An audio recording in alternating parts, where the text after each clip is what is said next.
was sitting on her grandfather's lap as he read her a bedtime story. From time to time, she would take her eyes off the book and reach up and touch his wrinkled cheek. She was alternately stroking her own cheek and then his again. Finally, she spoke up. "Grandpa, did God make you?" "Yes, sweetheart," he answered. "God made me a long time ago." "Oh," she paused. "Grandpa, did God make me too?" "Yes, indeed, honey," he said. "God made you just a little while ago." Feeling their respective faces again, she observed, "God's getting better, isn't he?"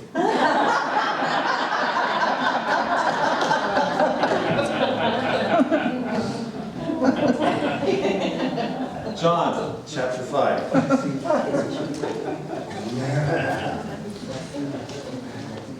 John chapter 5.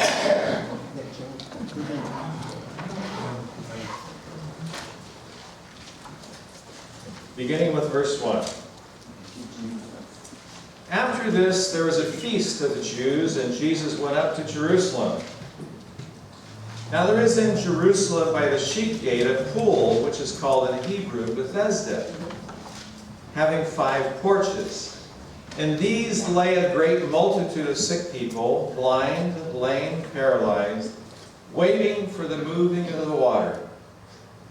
For an angel went down at a certain time into the pool and stirred up the water. Then whoever stepped in first after the stirring of the water was made well of whatever disease he had. Now a certain man was there who had an infirmity 38 years. When Jesus saw him lying there and knew that he already had been in that condition a long time, he said to him, "Do you want to be made well?" The sick man answered, "Sir, I have no man to put me into the pool when the water is stirred up. But while I am coming, another steps down before me." Jesus said to him, "Rise, take up your bed and walk." And immediately the man was made well, took up his bed and walked, and that day was the Sabbath. After having talked about angels the last 2 weeks, it was really good to see another story here in the Scriptures about angels at work on our behalf. Verse 4, again it says, "An angel went down at a certain time into the pool and stirred the water. Then whoever stepped in first was made well of whatever disease he had." This pool referred to here is in Jerusalem, at one of the gates into the city called the Sheep Gates. This pool, the Pool of Bethesda, was known by what happened there. It was known as a place of healing. And I can picture some of us today wishing there was a place that we could go and be healed. A specific place, knowing, just like the Pool of Bethesda, if you went here, you're going to get healed. And I want to tell you something. There is a place today that you can go, that you can know that you can go to and be healed. It's in the hands of Jesus. It's in His arms. The sheep gate, in the middle of a stinky, smelly sheep market, a place where the animals went to drink, a place where they took the sheep to bathe them, to get them ready to be sacrificed. And then, actually, they got them ready to be sold so that they could be sacrificed. Can any of you here imagine the smell? Anyone been to an auction yard? So you can picture the smell?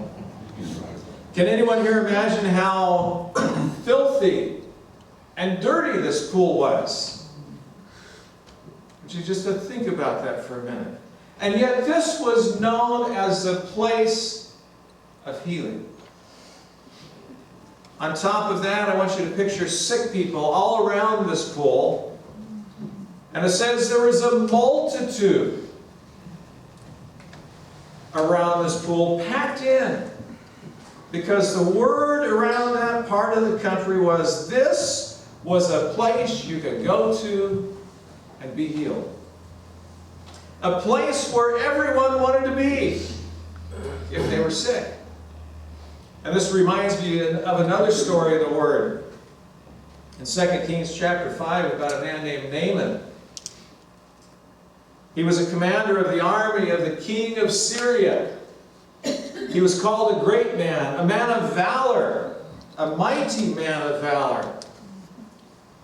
But he had leprosy. And to make a long story short, Elisha hears about this and sent word to Naaman to go and wash in the Jordan River 7 times, and you will be healed. If anyone knows anything about the history of the Jordan River, it's a dirty river. And Naaman got mad. He didn't just get mad, he got furious. He said, surely God could just wave his hand and I would be healed. And besides, there's 2 other rivers not far from here that I could go to. I could wash in those rivers because they're nice and clean. But no, you're telling me I got to go to the Jordan River. Now the word Bethesda means house of mercy. We serve a merciful God. We serve a God that cares about us. Jesus had came to Jerusalem, and he must have entered the city at the sheep gates. And at this very busy, very packed place, his eyes focus on one individual. One that had been there for 38 years. This man was an invalid. He was a very sick man. And Jesus had one question for him. Do you want to get well? This is one of those places where I think that Jesus really had to have a sense of humor. Jesus knew how long that the lame man had been sitting there at the pool. He knew how long he had been sick.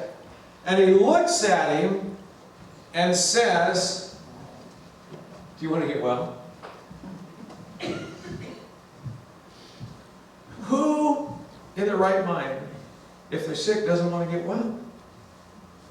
How many of you here, if you were sick, want to stay sick? Of course. It sounds like, pardon the expression, but a stupid question. And of course this man wanted to get well. And most of us faced with the same sort of situation, the same sort of circumstances. We wouldn't ask a starving man, are you hungry? Or, would you like some food? Or if you're deep in debt, about to go bankrupt, and somebody says, would you like some money? Actually, though, it is a valid question for Jesus to ask here in this situation. Believe it or not, there are people who, if given the opportunity, might actually choose to remain sick. You say, oh no, Greg, you're going off the deep end here. They're free of some of the unpleasant responsibilities. They get sympathy by complaining about their sickness. And this man at the pool, the first thing he did was complain that he had no one to put him into the water when it was stirred by the angel. I think of some of the prisoners that are in our system. You hear stories all the time how they're released from jail and they create a crime just to get back in because they know no other way of life. And I think that's how it is sometimes with some people that have been sick for In this case, 38 years. Naaman complained the Jordan River was too dirty. I'm not going to wash in the Jordan River, especially for a man of my stature.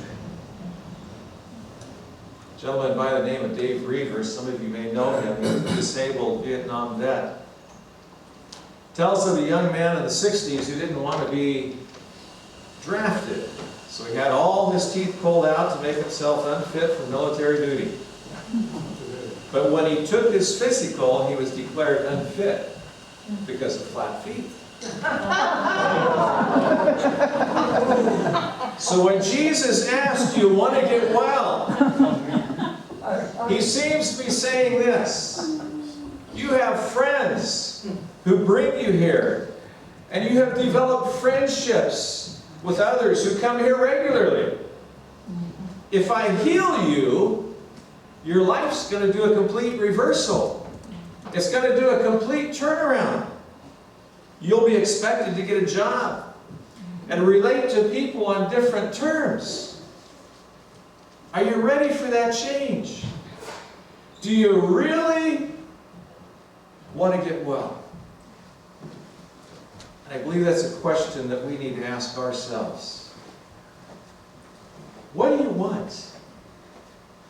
For some, that's a very difficult question to take on. But the first step here is to want it. And I want to clarify one thing here. I'm not just referring to physical healing. I'm referring to healing of all different types. I'm referring to changes that we as people need to make in our way that we walk with God. And the first step here is we need to want it. Some people come to a decision and say, okay, this is what I want. And then they say, I can't. I know I'll never be able to do that. Two words I don't like to hear in the English language combined together is, I can't. What we need to do as a Christian is learn to say, as the Apostle Paul said, I can do all things through Christ who strengthens me, found in Philippians 4:13. And along with that, Paul says, I press on. Paul was willing, he had the gumption, he had the wherewithal to press through all of the things that he went through in his life, all of the trials, all of the persecutions that he had. He was willing to press on. I press on. I'm going to keep going till I reach my goal, till I obtain what I've got a vision to obtain. I'm going to keep going after it. Another thing with this man at the pool, something he needed to learn was to quit blaming others for his problem. When Jesus asked him if he wanted to get well, a simple yes or no would have been just fine. But his response was, I've been trying for 38 years to get my healing. But nobody, absolutely nobody cares enough to get me in the water first. Now I'm paraphrasing here, so understand me there. And I'm reading in a little bit here. There's nobody there to get me there first. It's so easy to blame others for our problems. When God asked Adam why he disobeyed, I really didn't think I'd need to go on with that one. The woman you gave me. When Moses asked his brother Aaron why he permitted the Israelites to worship a golden calf, he says, the people pressured me. And besides, you took too long up on the mountain. When Pilate was forced to make a decision about Jesus, this decision is their fault. We have such a hard time accepting responsibility. Romans chapter 14:12 says, each of us will give an account of ourselves before God. You are responsible for your decisions. You are responsible to take charge in your life. You are responsible to choose what you're going to do. Another area I want us to look at about this lame man, notice that Jesus motivated him. Jesus motivated this lame man to put forth an effort. Jesus said, rise, take up your bed, and walk. And at once, he was healed. He did what Jesus told him to do. You remember from last week when the angel told Peter to stand up when he was in jail, and when he began to stand, not after he stood, but when he began to stand, the chains fell off. When he put into action what he was told to do, the chains fell off. Here with the lame man, he obeyed the words that Jesus spoke, and he got up, picked up his bed, and began to walk. And I'm reading in this, because I know what the doctors tell you to do now. All right, now as soon as you finish surgery, we're going to schedule you for physical therapy. This lame man didn't get scheduled for physical therapy. Nobody told him. Nobody told him he needed physical therapy. But I believe that he got out without hesitation. Amen. And he didn't even know who Jesus was at the time. You read that in the scripture. But I believe because God spoke with authority, Jesus spoke with the authority, he got up and he began to walk and he began to move forward. And as a result of that, he was healed. Remember the 10 lepers? Yeah. He said, go show yourself to the priests. And as they went, what happened? They were healed. Not as they stood there thinking about, oh man, that's a long walk. I don't know if I can go that far. I'm really not feeling too well. As they went, they were healed. The man with the withered hand.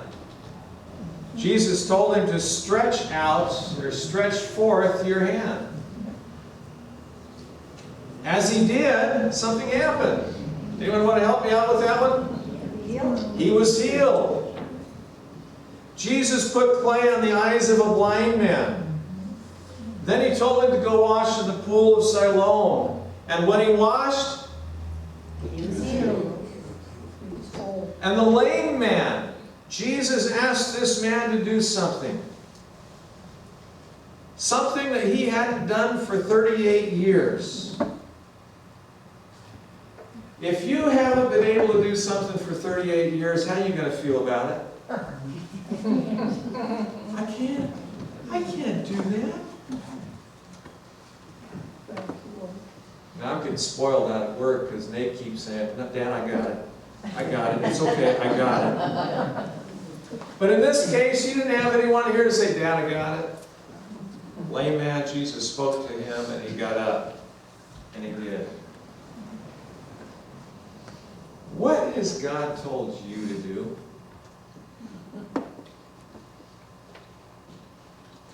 When you read or study the Word,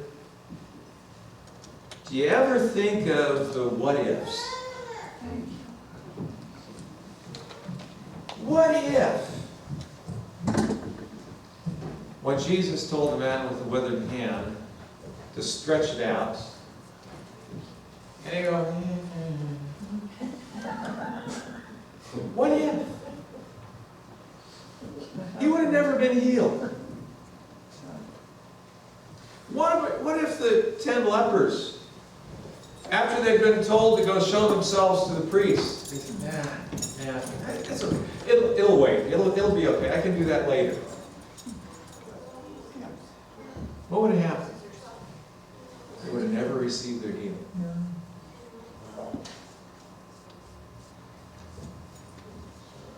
Jesus said in Luke chapter 11, verses 9 and 10, "So I say to you, ask, and it will be given you. Seek, and you will find. Knock, and the door will be opened to you." So here we see, if we ask, we'll receive. If you seek, you're going to find. That's right. If you knock, the door will be open. Definitely. This past week has been a challenging week for me. Not in a bad sense. Yet it was an exciting week. We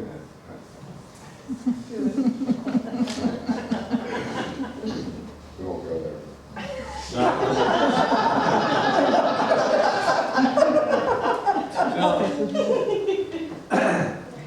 I've always wanted I almost commanded some people at work to be in church today, but I didn't. I believe.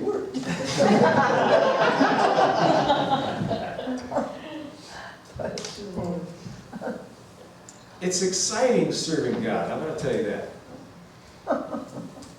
It is. You never know what's going to happen from day to day. That's right. Amen. That's right. I had talked with numerous people this past week about the Lord.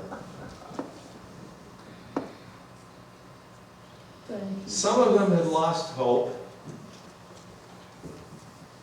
Some of them had given up, while others were seeking direction in their life. I often ask this question of people, whether they're a Christian or not Christian. What do you want from God? Relationship. What do you want from God? Thank you, Jesus. Are you happy where you are in life, in your walk with God, right where you are? And I'm not going to tell you how I take that with a non-Christian, but I go that way with them also. Or do you want to grow in your walk with God? And I'm going to say this to you. In your walk with God, as you are, and I'd go walk it, but I'd go off camera if I did that, so I'm hemmed in right here. Okay. If you want to stay right where you are in your walk with God, it's not a walk with God. No. That's right. You're not growing. You're not experiencing the different things that God has for you. Stagnant. That's right. It's a perfect word. You become stagnant. I want to grow. I want to grow. I want everything God has for me. Me too. And as you begin to take that walk, and as you go on this journey with God, it has never anywhere in the Bible said life's going to be perfect. Nowhere did it say life is going to be perfect. In fact, one of these days I want to speak on Hebrews chapter 11 about the Hall of Fame of faith. It never said anything was going to be perfect. So this morning, I pray that you have been challenged to say yes to God when He speaks to your heart. Has God spoke to your heart? You can answer that to yourselves. Has God spoke to your heart some time ago, maybe even this morning, and says, I want you to do such and such, or I want you to go do whatever it is. And there's a hesitation in your mind because you're going, man, I just don't know if that's going to work. I don't know if I can do God, you don't understand what my makeup is. I always use this illustration. I'm bashful. It's usually the response I get too. But be challenged. Be challenged to say yes to God. When He speaks to your heart, and when He speaks to your heart, don't just leave it there. Put it into action. That's right. When God speaks to you to do something, it means something else is going to follow as you put it into action. And as you begin to do that, you will see some of the most exciting things in your life. Challenging things, yet exciting things in your life. As you go on that journey and you walk with God. As you listen to God. As you do what He tells you. The possibilities in your life are endless. Indeed. So now, what do you want